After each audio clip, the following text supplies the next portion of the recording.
Hello. ഇപ്പോൾ കുറച്ച് ദിവസത്തിന് ശേഷമാണ് ഇന്ന് വീഡിയോ ചെയ്യാമെന്ന് കരുതിയേ. അപ്പോൾ അന്ന് പറഞ്ഞ കണ്ടന്റ് ഉണ്ടല്ലോ, നമ്മുടെ മക്കളുടെ പ്രണയം, കൗമാരക്കാരായ കുട്ടികൾക്ക് ഒരു പ്രണയം ഉണ്ടെങ്കിൽ, ഒരു പ്രണയം എന്ന് പറയാൻ പറ്റില്ല കേട്ടോ. കാരണം ഇവർക്ക് ക്രഷാണ്, പ്രണയമല്ല. സ്കൂളിൽ ഒരു പ്രണയം ഉണ്ടാവും, സ്കൂൾ ബസ്സിൽ കയറുമ്പോൾ വേറൊരു ക്രഷുണ്ട്, ഇനി ഡാൻസ് ക്ലാസ്സിൽ പോവുകയാണെങ്കിൽ അവിടെ ഒരു ക്രഷുണ്ട്, പിന്നെ ട്യൂഷൻ ഉണ്ടെങ്കിൽ അവിടെ ക്രഷ്, ഇങ്ങനെ ക്രഷുകളുടെ ഒരു ബഹളമാണ് അല്ലേ. അപ്പോൾ ഇങ്ങനെയുള്ള കുട്ടികൾക്ക്, അപ്പോൾ കുട്ടികൾക്ക് ഇങ്ങനെ ഒരു ചിന്തകളൊക്കെ വരുന്നു, അല്ലെങ്കിൽ അങ്ങനെയൊക്കെ ഒരു കണക്ഷൻ ഉണ്ട് നമ്മൾ അറിഞ്ഞാൽ എന്തൊക്കെയാണ് പാരൻസ് സൈഡിൽ നമ്മൾ ചെയ്യേണ്ടതെന്നുള്ള കാര്യം പലർക്കും ബോധ്യമുള്ള കാര്യമാണെങ്കിൽ ഞാൻ പറയാം. അതിൽ പ്രധാനപ്പെട്ട ഒരു കാര്യം എന്താണെന്ന് വെച്ചാൽ, നമ്മൾ ഫസ്റ്റ് മനസ്സിലാക്കേണ്ട ഒരു കേസ് എന്താണെന്ന് വെച്ചാൽ, ഇത് വളരെ അൺകോമൺ ആയിട്ടുള്ള പെക്കൂലിയർ ആയിട്ടുള്ള വിഷയമൊന്നും അല്ല. ഇത് നാട്ടിൽ നടക്കുന്നതാണ്. ഇപ്പോൾ 5th സ്റ്റാൻഡേർഡ് മുതൽ തന്നെ നമുക്ക് അത്ഭുതം തോന്നും അല്ലേ.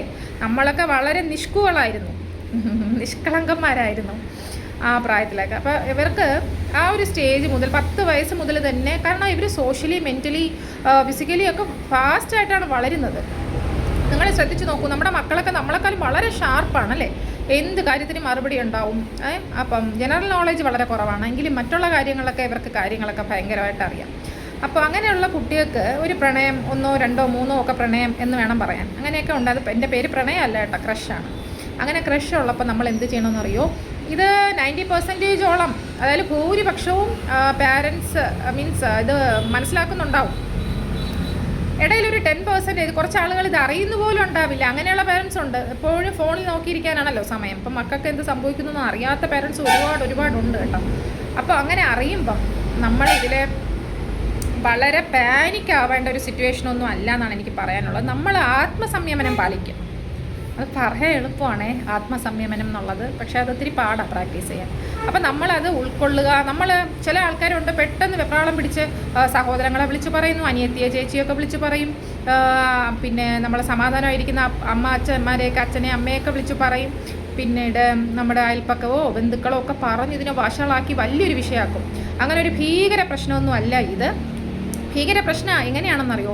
പണ്ടത്തെയൊക്കെ പ്രണയമാണെങ്കിൽ നമുക്ക് ഈ പറഞ്ഞ ഒരു ഡീപ്പായിട്ടുള്ള പ്രണയം, അസ്ഥി പിടിച്ച പ്രണയം ഊരി പോകാനൊക്കെ പാടാണ് അല്ലേ. അതിൽ നിന്ന് പോകാൻ ബുദ്ധിമുട്ടായിരിക്കും. കാരണം അപ്പോഴൊക്കെ എങ്ങനെയാണ്, ഒരാളെ നമ്മൾ പ്രണയിച്ച് കഴിഞ്ഞാൽ അയാളെ കാണുമ്പോൾ തന്നെ, ദൂരേന്ന് വരുന്ന കാണുമ്പോൾ തന്നെ നമുക്ക് നെഞ്ചിടിപ്പാണ്, പാൽപിറ്റേഷനാണ്, വെപ്രാളമാണ്, മുഖത്ത് നോക്കാൻ ചമ്മലാണ്, നമ്മൾ മുഖത്ത് നോക്കാത്ത പോലെ നടക്കും. ഫേസ് ടു ഫേസ് ആ കണ്ണിൽ നോക്കിയാൽ തന്നെ നമുക്കിനി നമ്മൾ പിടിക്കപ്പെടുമോ, നമ്മുടെ ഫീലിങ്സ് മനസ്സിലാക്കി കളയോ, അല്ലെങ്കിൽ നമ്മൾ കൊള്ളാമോ, നമുക്ക് ഹെസിറ്റേഷനായിരുന്നു, ഒരു കോംപ്ലക്സ് ആയിരുന്നു. നമ്മളെ ഇഷ്ടപ്പെടത്തില്ലേ, നമ്മളവർക്ക് ഇഷ്ടപ്പെടാതിരിക്കുമോ, ഇനിയിപ്പോൾ വേണ്ടെന്ന് പറയുമോ എന്നൊക്കെ പറഞ്ഞ് നമ്മൾ ഒഴിഞ്ഞു മാറിയിരുന്ന ഒരു സമയമുണ്ട്. പക്ഷേ അങ്ങനെയുള്ള ഒരു കോംപ്ലക്സുകൾ നമുക്ക് ധാരാളം ഉണ്ടായിരുന്നു. പക്ഷേ ഇപ്പോഴത്തെ മക്കൾക്ക് അങ്ങനെയല്ല. അവരൊക്കെ സ്പോണ്ടേനിയസ് ആണ്, അവർക്ക് ഓവർ കോൺഫിഡൻസ് ആണ്. നമ്മളിപ്പോൾ പിന്നെ എന്നെ ഇഷ്ടപ്പെടാൻ, ഞാൻ ഭയങ്കര വൈബാണെന്നാണ് കുട്ടികൾ പറയുന്നത്. അപ്പം അങ്ങനെയുള്ള ഒരു രീതിയിൽ മക്കൾ മാറിയപ്പോൾ സത്യം പറഞ്ഞാൽ ഒരു മോറൽ സ്റ്റാൻഡേർഡോ, ഒരു മോറൽ വാല്യൂസോ, ഒരു കാര്യത്തിന് ഒരു കുറ്റബോധമോ, അല്ലെങ്കിൽ ഒരു കാര്യം അതെങ്ങനെ പറ്റിപ്പോയി എന്നാലോചിച്ച് വിഷമിക്കുന്നതോ നിങ്ങൾ ആരെങ്കിലും കാണുന്നുണ്ടോ? നമ്മൾ എന്തെങ്കിലും പറഞ്ഞാൽ പോലും തള്ള വൈബ്, തന്ത വൈബ് എന്നൊക്കെ പറഞ്ഞിട്ട് പ്രായം ചെന്നവരെന്തെങ്കിലും പറഞ്ഞാൽ അവർക്ക് ഒരു PP ആണെന്നേ. PP എന്തെന്നറിയോ? പരമപുച്ഛം.